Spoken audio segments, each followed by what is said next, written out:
రావుస్ విద్యార్థులకు, తల్లిదండ్రులకు, అధ్యాపక వర్గానికి, అధ్యాపకేతర వర్గానికి, నంద్యాల పట్టణ ప్రజానీకానికి, పుర ప్రముఖులకు మరియు రాయలసీమ ప్రజానీకానికి నా యొక్క నమస్సుమాంజలు.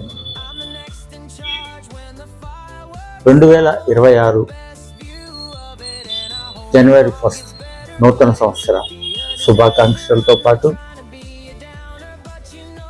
పొంగల్ శుభాకాంక్షలను రావుస్ విద్యా సంస్థల తరఫున విద్యా సంస్థల చైర్మన్ అయినటువంటి ఏఎంఈ అప్పారావు తెలియజేస్తుంది.